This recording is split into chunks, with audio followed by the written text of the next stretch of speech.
Welcome to another episode of Follow the Brand. I am your host, Grant McGaw, CEO of 5-Star BDM, a 5-star personal branding and business development company. I want to take you on a journey that takes another deep dive into the world of personal branding and business development using compelling personal story, business conversations, and tips to improve your personal brand. By listening to the Follow the Brand podcast series, you will be able to differentiate yourself from the competition and allow you to build trust with prospective clients and employers. You never get a second chance to make a first impression. Make it one that will set you apart, build trust, and reflect who you are. Developing your 5-star personal brand is a great way to demonstrate your skills and knowledge. If you have any questions for me or my guests, please email me at grant.mcgaugh, spelled M-C-G-A-U-G-H, at 5-star BDM, B for brand, D for development, M for masters.com. Now let's begin with our next 5-star episode on Follow the Brand. Healthcare reimbursement models are ever-changing, which requires the industry to seek out diversity in thought and experience to stay fiscally resilient in challenging times. LaTasha Barnes understands the importance of financial operations to meet the needs of taking care of people. Resiliency in a highly competitive industry during challenging times has led her to see the healthcare system holistically when making key decisions. Patient flow and care continuum are paramount and top of mind when assessing supply utilization, patient acuity, industry benchmarks, and key performance indicators. The numbers don't always tell the whole story. You must understand the business operations to be an effective financial executive, says LaTasha Barnes. Be intentional when framing opportunities in healthcare finance. Alternative career experiences can make you special because it gives you differentiation. As Chief Financial Officer of Bayfront Health, St. Petersburg, LaTasha Barnes oversees all financial operations for the 480-bed regional hospital. Previously, she was CFO of Orlando Health Winnie Palmer Hospital for Women and Babies and Orlando Health Arnold Palmer Hospital for Children from 2018 to 2020, and played a leading role in financial, operational, and strategic initiatives for the organization. LaTasha has more than 20 years of experience in healthcare finance. Before joining Orlando Health, she held leadership positions with HCA, most recently as CFO of Tampa Community Hospital. An experienced CPA, she also is a former auditor for Arthur Andersen and Deloitte & Touche. She earned a bachelor's degree in accounting from Tennessee State University in Nashville and holds CPA licenses in both Florida and Tennessee. LaTasha is a member of the National Association of Black Accountants and has served on the board of directors for Central Florida Community Arts, Girls on the Run Central Florida, and the African American Chamber of Commerce, Central Florida, and was recently chosen as a nominee as Businesswoman of the Year honoree. Let us welcome LaTasha Barnes to the Follow the Brand podcast, where we are building a 5-star brand that you can follow. Hello, everyone, and welcome again to the Follow the Brand podcast. This is your host, Grant McGaugh. Yes, if you did not know from the intro, you probably just listened to. But what you don't know is that we are into our financial empowerment series. And we have a wealth of healthcare executives, a wealth of information technologists that are out there, entrepreneurs and solopreneurs. And there are key components of understanding why finance is so important. So our guest today, LaTasha Barnes, CFO at one of the premier hospitals out in Tampa. I've known her for a few years in association with the National Association of Health Services Executives, and she's stellar. And I just love what she does. She just got a recent promotion. She's doing the big things. And I want to see more people that are like us, getting these opportunities to operate in the finance realm and then have a better understanding of it as well. So we're going to have a candid conversation with LaTasha. She'll tell us a little bit more about herself and what makes her so impactful as a finance executive. So without further ado, Ms. LaTasha Barnes. Thank you, Grant, for having me. It's such a pleasure to be on your podcast and talk a little bit about what I do and why it's important. And I'm just so happy to be here. Thanks so much. Oh, I was so happy you accepted. I said, yes. Did a little dance for myself because I envy you because you're doing the thing that I think a lot of our audience needs to understand, and that's the finance and the healthcare system, and understand really how that works from the payer world and right. Obviously the hospital world and the patient world. And really why that's important. So first, we're going to start with a simple question. And that is, what you alluded to, why did you choose finance as a career path? Well, to be honest, I come from a family of, I won't say achievers. That's probably the wrong word, but they really pushed all of us. I'm an only child, and I had 5 boy cousins growing up. And so the 6 of us, we were really, encouraged to do well in school, to, be well-rounded, get into a lot of sports, student government, et cetera, et cetera. And so I honestly had no idea what I wanted to major in once I got to college. All I knew is my mother told me, I will go to college and I will get a job. So in high school, I think it was the 11th grade, I took a bookkeeping class. And I really enjoyed it. I couldn't even tell you what about it. I think it maybe was, how my brain worked as I worked the problems and what it all stood for. And so I thought, okay, you know what? I think I found it. I'm going to be an accountant. Or I'm going to major in accounting. And so there started the journey. And once I graduated, I started working for a public accounting firm in Chicago, and I tested out a few different industries. I had healthcare clients, I had manufacturing clients, and what it boiled down to is I really decided I wanted to work for a company that did something, not made something. And so for me, that's really the start. And I enjoyed my healthcare clients. And so I ended up specializing in that throughout my career in public accounting. And then once I decided to leave that role, it was just a natural progression for me to seek out a large healthcare company, probably closer to home. I mean, I've been in Chicago for a little while. And so I left that and I went to an internal audit department within, at that point, I think it was the largest healthcare company in the country, HCA. And so that's really how I got my start. I just decided I liked bookkeeping, and okay, here we go. Mama said I have to get a job. You got to pay for these college bills that keep coming to my door.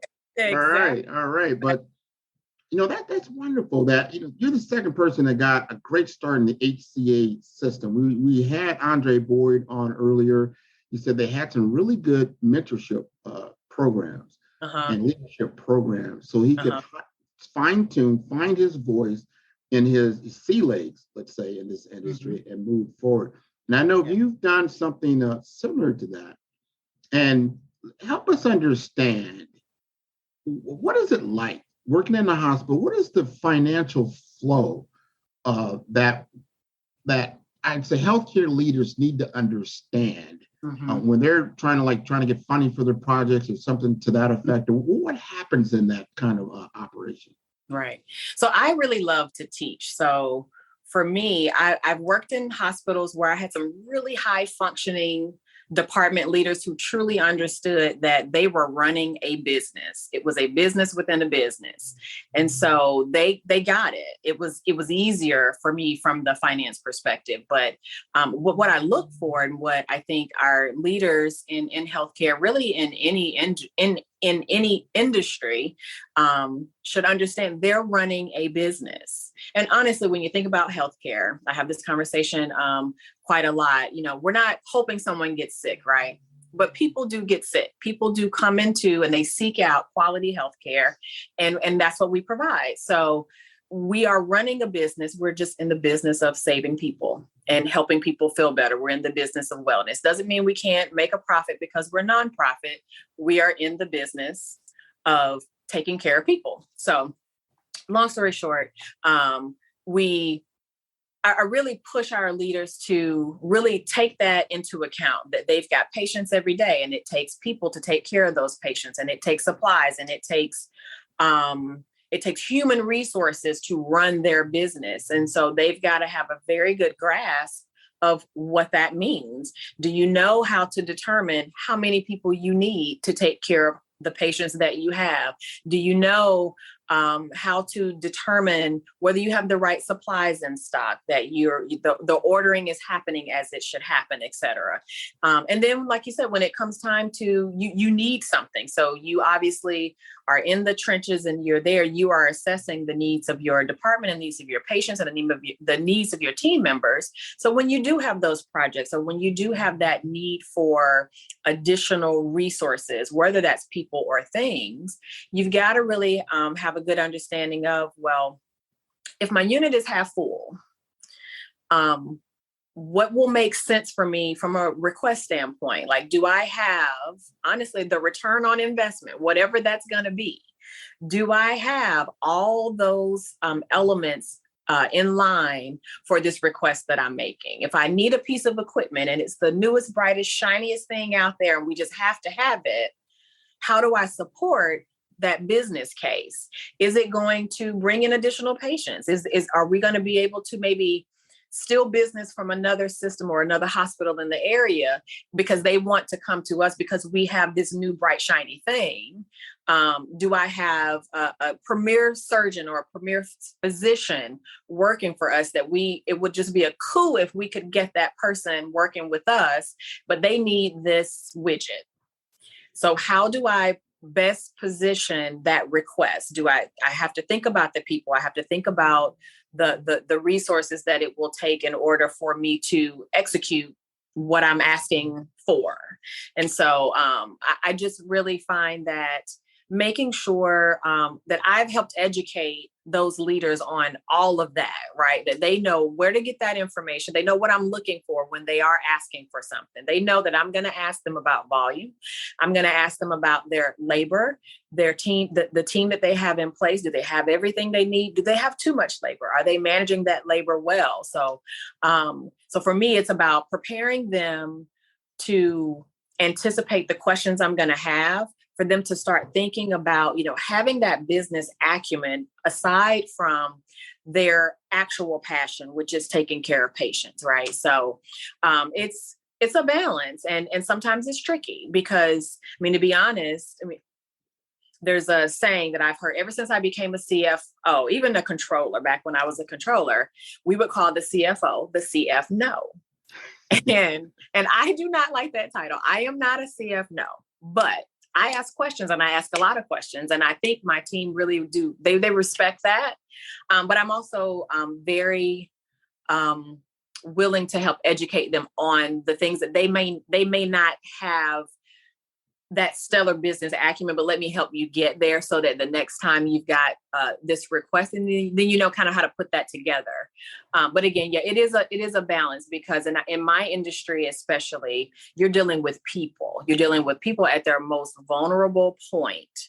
And there is a tendency sometimes for our clinicians and our caregivers to think, at all costs, we just need to take care of that patient. And then there has to be the other side of the equation where we think through, is this really the best decision for that patient, that need you have? Is there an alternative? Is there something else we could be doing? So it's really important.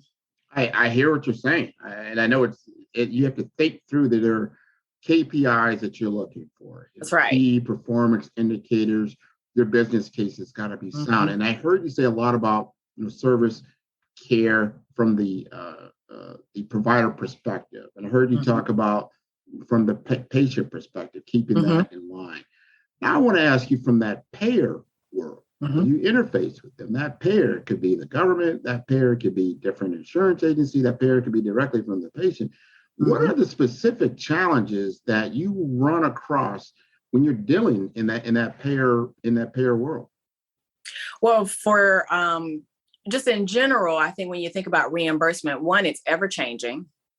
Every year there's something new. Every year there's a budget fight at a legislative level about or surrounding funding. So you, as in my position, we have to, one, keep a keen eye and a keen ear to the ground to know what's going on in that legislative arena, because that impacts your budget, that impacts the not the care you provide, but it impacts your ability to provide all the care you might want to. You have to think differently about how you provide that care. So from a payer perspective, some of the things we, especially here in St. Petersburg, at Bayfront Health St. Petersburg, we sit, our hospital, it's over 100 years old, pillar in the community, very well known, and where it's situated, it's 2, 3, 4 blocks from a food desert. And then it's 2, 3, 4 blocks from multi-million-dollar condos in downtown St. Petersburg. So think about the demographics of that patient, right? And so we do have a number of patients that come through our door that don't have insurance or are underinsured. So what we have to kind of balance, and some of the things we run into, is how do we take care of the financial challenge maybe for that patient who doesn't have insurance. And so one of the key things we've done, Orlando Health has done from a system perspective, we have a number of resources where we help find patients insurance. We will pay the premium for you, because it doesn't even mean that you are coming back to see me. You may never come back into my hospital walls that year, but if you did, and wherever you go, you at least don't have to worry about your healthcare bill as if you had nothing. So we just find it more beneficial for us to address all the needs of the patient. You know, you have the physical needs and the healthcare need, but then there is that financial need. There is that socioeconomic factor that comes into play that, you know, we try our best to make sure we manage that with a patient. And always, you know, there's always a market share push, right?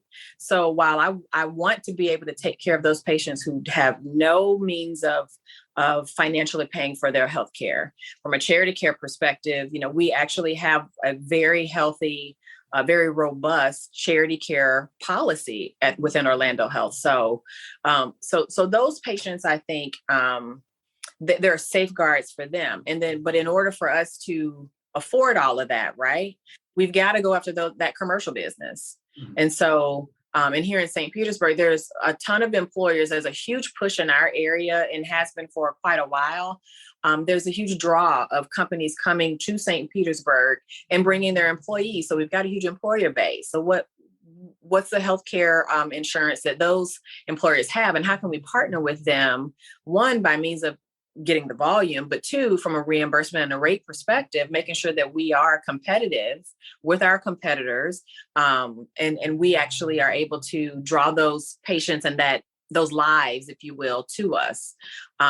It's a challenge because here in St. Petersburg, we are so saturated with hospitals. We are saturated with healthcare. You've got 3 major systems here.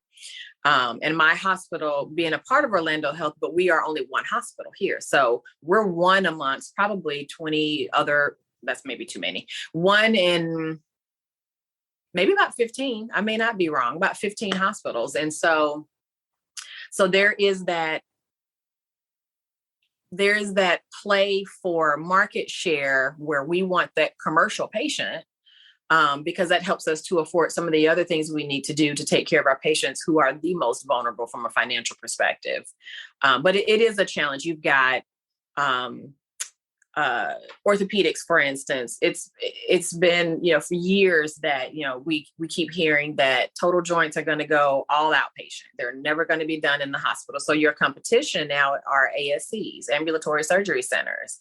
And so from a payer perspective, that's a lower cost option. They're going to start to want to push their patients to those lower cost options. Take urgent cares versus your regular hospital emergency room. You've got employers and payers that are going to want to push patients to those lower cost options for care, which is great. I do not begrudge them that.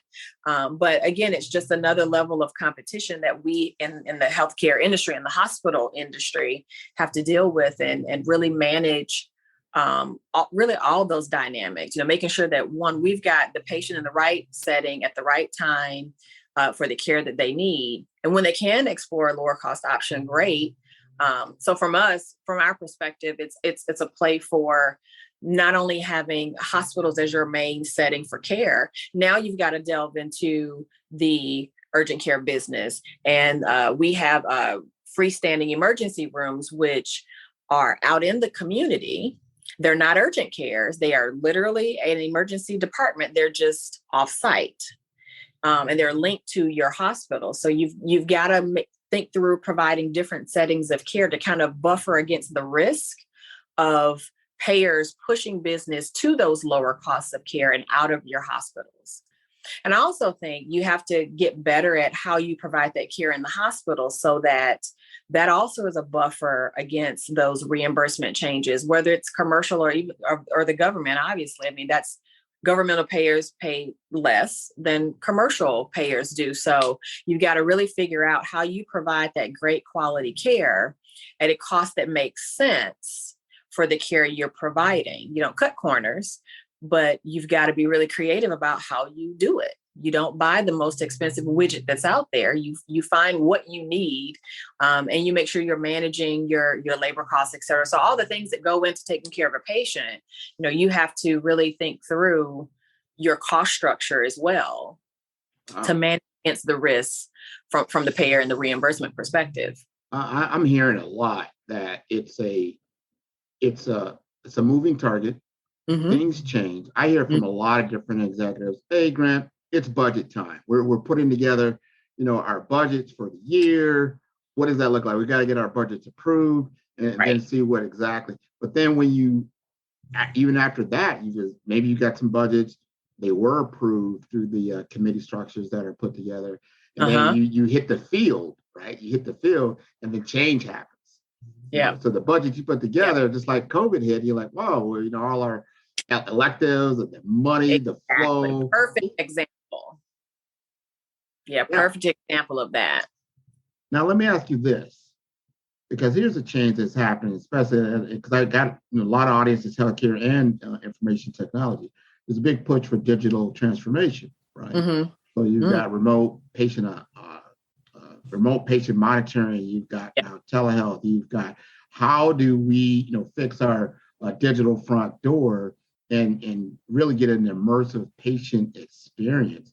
How do you now take, when you've already got a tight budget, most hospitals, correct me if I'm wrong, run on like a 2 to maybe less than 5% margin. Now you've got all these changes, and then you've got different initiatives that now would take up some of that budget, right? Right. Yep. And maybe the ROI is further down the line than you would like. How do you speak to that? I think you in this industry, really any industry, you have got to be flexible enough to pivot. You've really got to be thinking strategically about those potential budget busters. I mean, there's obviously things you just really can't do anything about. COVID, and I'll use COVID as that example. In the midst of a budget year for us is when COVID really struck. And you do have to, we had to balance against seeing lower volumes in the hospitals, especially those elective volumes, surgeries, et cetera. We made a decision not to make the choice for the patient and let the patient and the physician have those conversations, right? And so, of course, they did. And many, many patients self-selected. And so now you've got to retool your operations. You've got to think through, how do I balance against not having the volumes or the sales or whatever it may be that you expected because this thing has happened, this disruption, this major disruption has happened. And where can I contract? Where can I reduce look at the discretionary items, the things that don't affect patient care in my example. Anything mission critical affecting the patient, you got to do what you got to do. But if it's travel, if it's catering, if it's those controllable expenses, those controllable things, you can manage to a point that helps you to buffer that margin loss that's coming. Then those are the decisions you have to make. It may not be popular, but those are the decisions you have to make. And then you throw the people aspect into it, which makes it even tougher. And, no one ever wants to lay off workers. No one ever wants to do that. But from a business perspective, you really do have to then think, how do I reduce the largest cost on my P&L by far in order to continue to operate? Because you're thinking long term. It's not episodic. It's not just the 1 year. It's going to be how is this disruption going to impact the next year or the next year or the next year? And what if it doesn't stop? Mm-hmm. So now what am I going to do? So there's a lot of tough decisions that have to come into play when you have to pivot your plans, and knowing where you can pull those levers is really key. Have you really taken a deep dive into utilization of certain supplies? Because, and I think, this makes me think, when we start to have these conversations, some of us, maybe not everyone, maybe a much more smarter, CFO than me probably thinks about this all the time. But you have the conversation of, how do I start to control the controllables even more? Because now this disruption is happening. I've got to protect my margin. This episode is brought to you by 5-Star BDM. 5-Star BDM is a professional consulting and advisory group keenly focused on business development services for small to mid-sized businesses and entrepreneurs. Although every business is unique, they often share challenges that can be addressed through smart branding.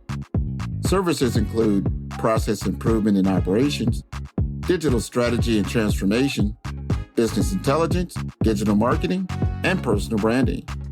Our 5-Star Business and Personal Branding Company has helped a number of professionals and organizations to optimize and grow. The result is more business, more opportunities, better reach, positive outcomes.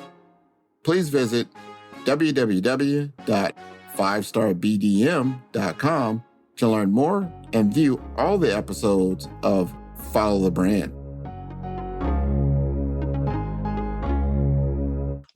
Those are really the conversations you should have all the time, but they start to make you think, let's look at supply utilization of X and start to figure out, do I have, in my perspective, clinical variation among our providers?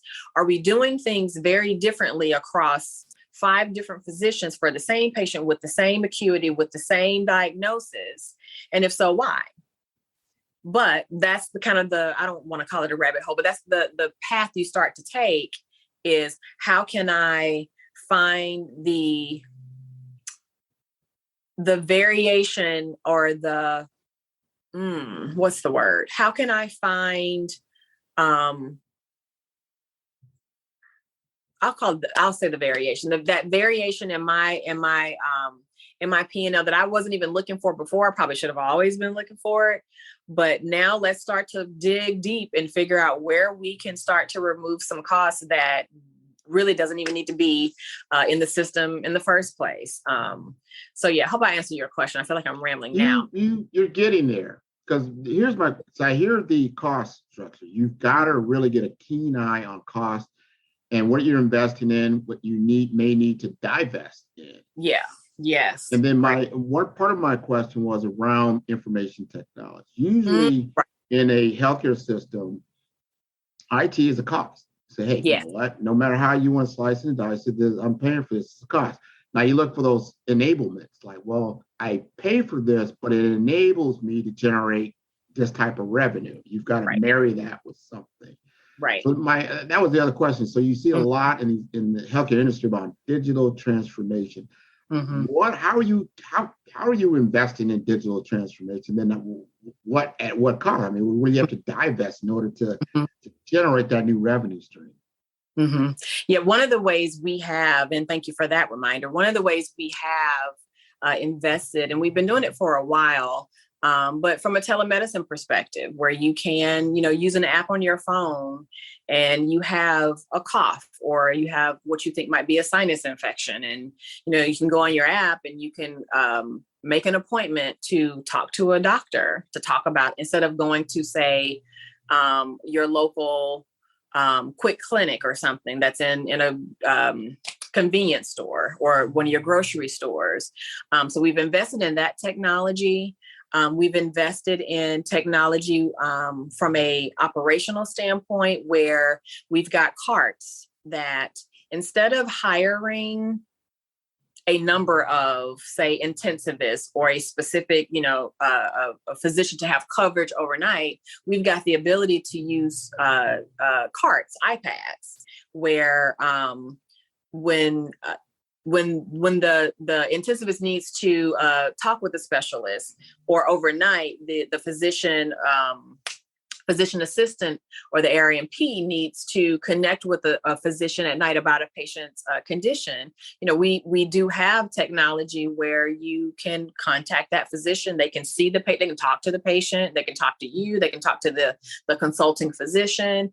And that technology wasn't always reimbursed, right? So I think COVID brought about some changes in the reimbursement. Back to that earlier question, some changes in the reimbursement structure where because people didn't want to get out, they didn't want to be around other people, they wanted to be safe, and doctors' offices were closed, et cetera. That type of technology was now have the ability to be reimbursed. So we do have that level of technology at play right now. We've had it for quite a while. You think about the cost benefit of having an intensivist on call overnight at 2 a.m., not at home in bed, but you're able to connect with that person. The cost structure of that availability, to your point, that is less expensive than actually having a person hired and in the building, maybe in a sleep room, because they're not needed, but you need the coverage. So those are the ways, off the top of my head, a couple of ways that we have instituted technology to just help us do our job better. Most recently, my hospital went through a software implementation. Our entire system went through a software implementation for our comprehensive health record. So our, everything we do with and for a patient is on one platform for the entire system. And obviously that was not cheap.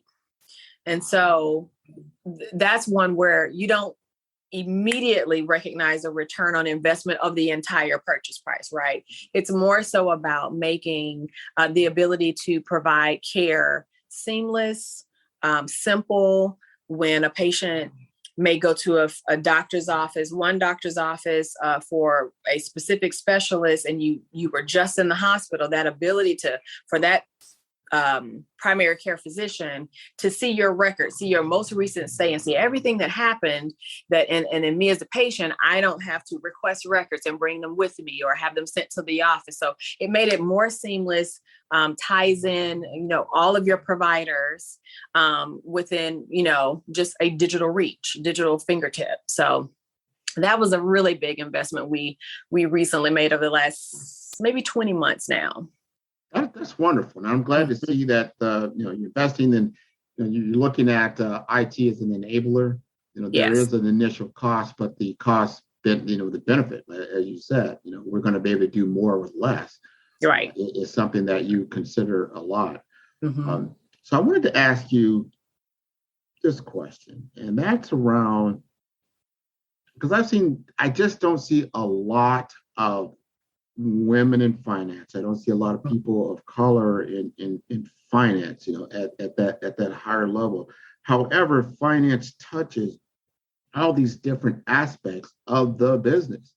Mm-hmm. And one thing, I'm just listening to you you understand the operations, you understand human resources, you understand all these executive decisions that need to be made from a finance department.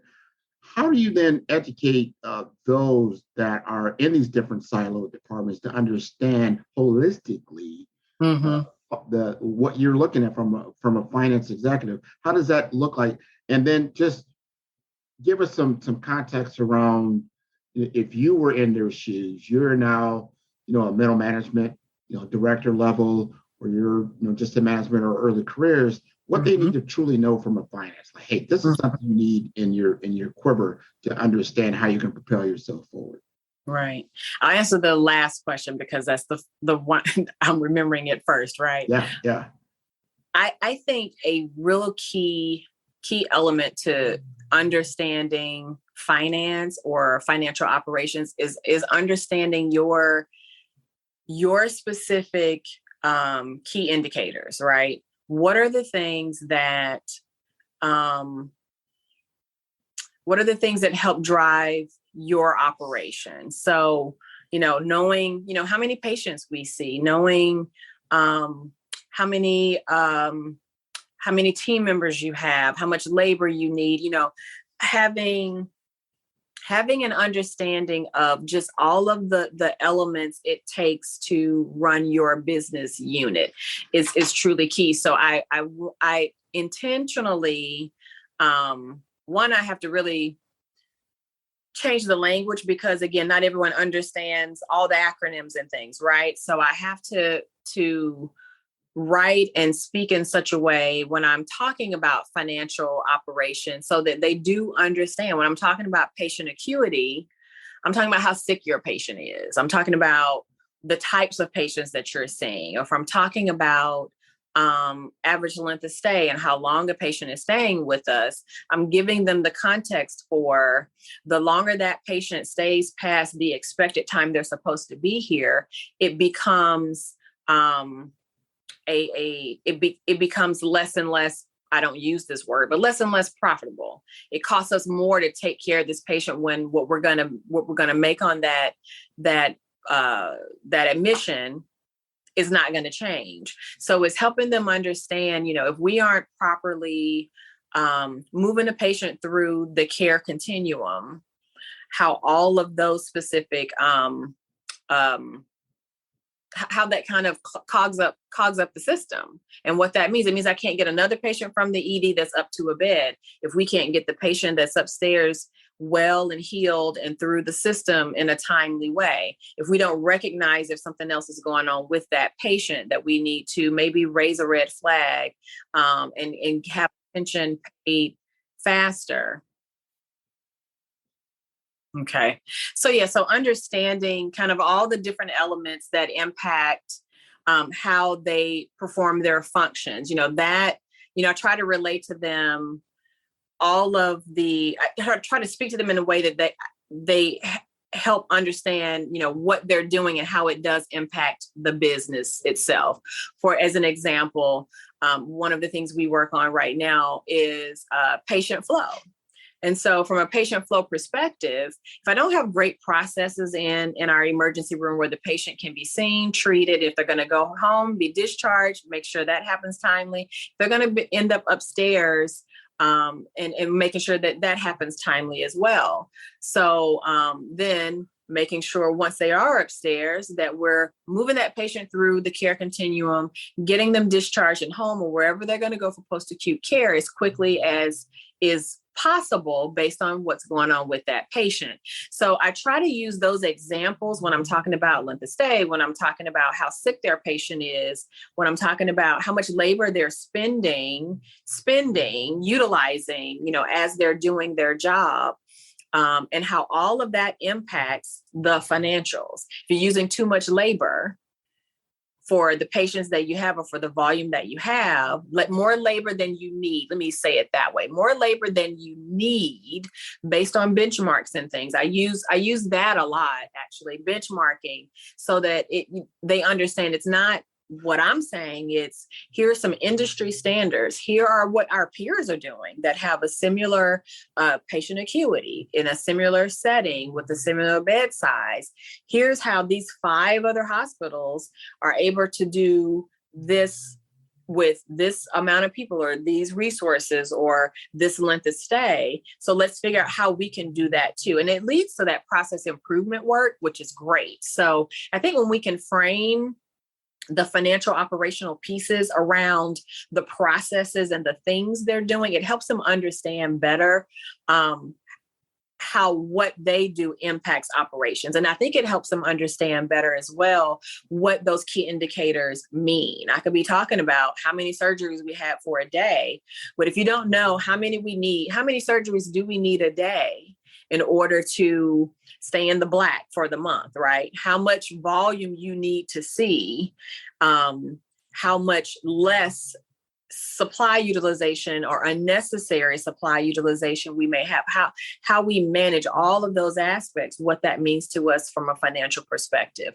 how certain cases, you think about case mix, the types of patients, the types of services we're providing. Do we have a lot of low risk surgical volume? And if we do, then this is what that means versus if we have a lot of higher rate surgical volume, this is what that means. So when we're talking strategy about volumes, we want to be a comprehensive care facility, right? We want to be able to provide everything that's going to be needed, but we also know that we need to, no margin, no mission, right? So we've got to be providing the right types of care so that we can provide all the care that's going to be needed in the community. I have to really think about what that is.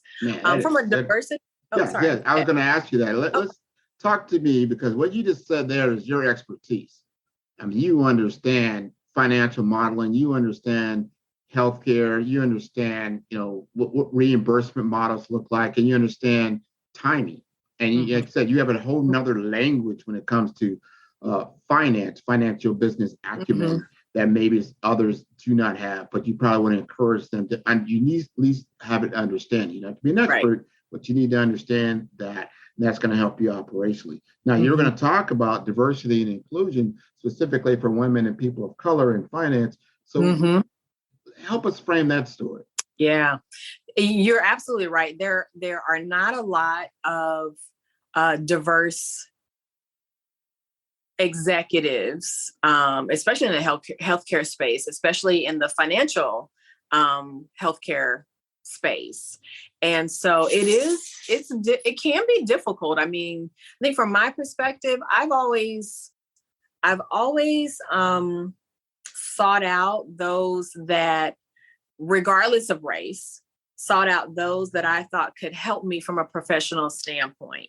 And so as you ascend to these executive or these just leadership levels, I mean, I like to see it at our department level leadership as well. It's not just at that executive level. You don't see it in a lot of places.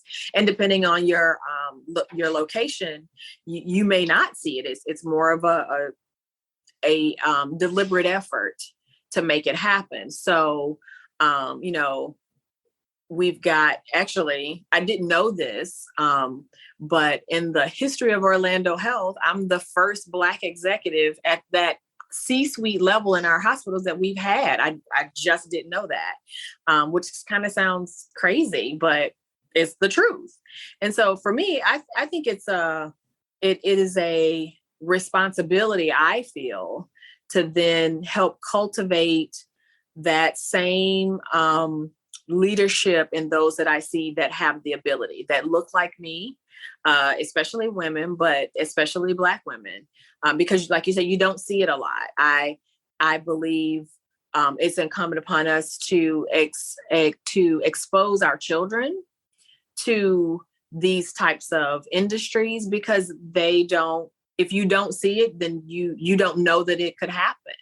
I didn't have anyone in my family that was an executive in any business, and whatever they were doing, no one was an executive. We all just had jobs, blue collar family, couple of white collar jobs in the family, but that was it.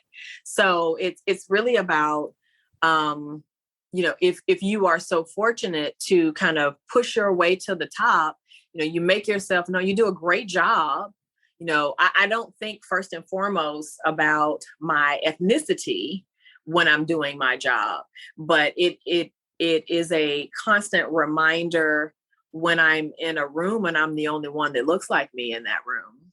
And so that's when it's kind of the reminder of, oh, well, we've got to do better, more to make sure I'm not the only person in the room. So when those, if I'm involved in interviews around our system or if it's in the community and we have those diverse candidates or we don't, one, it's incumbent upon us to ask those questions. Like, where did we look for them? I distinctly remember growing up when I was in college and I was a part of the National Association of Black Accountants, which I am still now. It's actually how I got my first job. But you had companies who came to their conference because they knew that was going to be a massive opportunity to really access those diverse candidates that do exist. We exist, but you've got to put forth that effort to find them. So it's a continuing endeavor. I'm seeing more and more through NACI even, that was great. A great reminder to me that no, we really do exist. There's more than just what I do see. There's more across our country, but we have to, I think, continually push and connect with, schools and colleges to showcase what we do and make, from a knowledge standpoint, those students understand and know that this job exists or this path exists and help to cultivate that. Well, I tell you, LaTasha, we're coming to the end of the podcast, and you've been sharing just stellar knowledge about the industry, about finance, why it's important, and look to involvement. This is at the point where I always like to do in my show, where I kind of unplug and let you speak just directly to my audience. And when I say that, I mean, I want you to be able to talk to that early careers that maybe have now got their MHA and they're in the industry, they're doing certain things, but they haven't really focused on finance, or they haven't got a lot of that.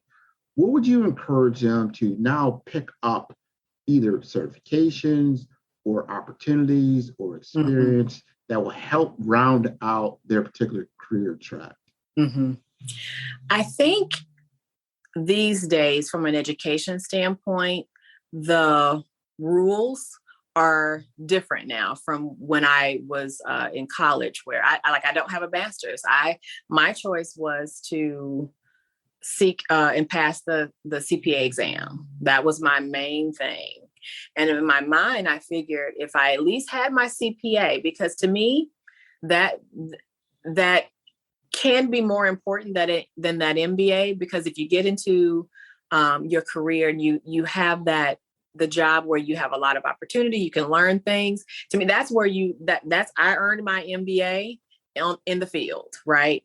But today, I think companies are looking for differentiators. And I might actually, what I'm thinking about here now is I have been practicing to not just seek out, if I'm hiring, seek out that candidate that has an experience that's like mine. Because really you're looking for diversity in thought. And if you're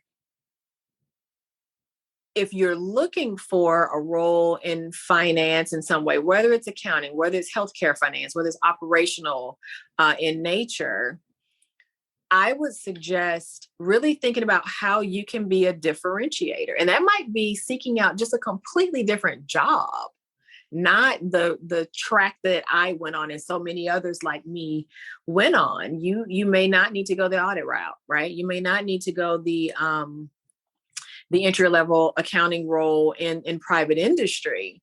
And if you have an idea about the kind of work you want to do, the kind of industry you want to be in, I would suggest even pivoting to something that is within the same vein but maybe it's in manufacturing. I think that can provide a different perspective to you from an education standpoint. You've got your master's and whatever that if it is an MHA, that's great. But the fact that you have it, have your degrees, then you're clearly trainable in many things. But having some type of alternative experience could actually be a differentiator for you. I fell into my career by way of my bookkeeping class in high school. And so if I were to do it all over again, I can't say I would have chosen anything differently, but I think I would have been more deliberate in how I sought to attack my career path. I chose the typical route. I just knew what I didn't want to do, but I didn't really know what I wanted to do. So I chose the routes that I thought gave me the best and broadest opportunities, which isn't bad. But if you can, I don't know, fail fast, right? Just try it. Be bold. Be bold in your thinking about and be open to just trying things, because it's not going to be the end of the world. One of the reasons why I do have an accounting degree, because I figure I will always have a job. It may not be as an executive, but I will always have a job. So I can have a job. So you have opportunities to just really explore some different industries, some different types of jobs. Maybe it's something in compliance. Maybe it's doesn't have to be tax. It doesn't have to be audit. Maybe it's forensic accounting. Oh my gosh. Maybe you're working for the FBI. Like, seek out those other things that or seek people who can help expose you to those things. Because you may not obviously inherently know them, but get online and do that research and really look to see what's out there before you settle on what you think you want to do. That might be the best advice I could give. That's stellar advice. Yeah. Very good advice to help people to be more broad and be able to pivot and look at things holistically, seek outside even industry. I like how you made that point. And I've seen a lot of that now in the healthcare industry, that they're seeking other things as they look to how do we enhance patient experience. And they're starting to look into hospitality and retail experiences that might help, from a healthcare perspective. So I like that. So if the audience was, can I say one more thing? Yeah. What I would also say too is, don't only think about the finance aspect of the role. And because part of my job, and really I think part of any good CFO's job or finance executive's job, is really understanding, and you mentioned this earlier, really understanding the operations. If you understand how it works, that helps inform your decision-making from a financial perspective. So if you're only making decisions based on your financial knowledge, then you've missed 80% of what's going on. And it doesn't allow you to really employ the resources in the way that are most beneficial for whatever the initiative may be. So I would also suggest really understand, it's probably the audit in me, but understanding how things work, all those elements, the same things that I want to teach and want to push for my leaders of understanding how it all works and comes into play on the finance side. I, as a finance executive, have to understand how it all works on the operational side in order for me to make the best decision. So be inquisitive about that as well. And don't just make decisions based on the numbers, because sometimes the numbers give you the answer you want, but they are not the best use of that resource in the way that you're thinking. Wow, man, that I like to hear that. And coming from a finance executive, to say the numbers don't always tell the whole picture. That's right. I think that's important to note, but justify everything and being able to speak intelligently about the situation that you're trying to change, I think is huge. So if the audience wants to get in touch with you, what is the best way? I would say the best way for me right now is to find me on LinkedIn at LaTasha Barnes. I'm not on YouTube, or excuse me, I'm not on Facebook anymore. But LinkedIn would be the best way. Excellent, excellent. We'll definitely do that. This has been wonderful. Thank you for your time, and I just appreciate everything that you shared today. So go ahead.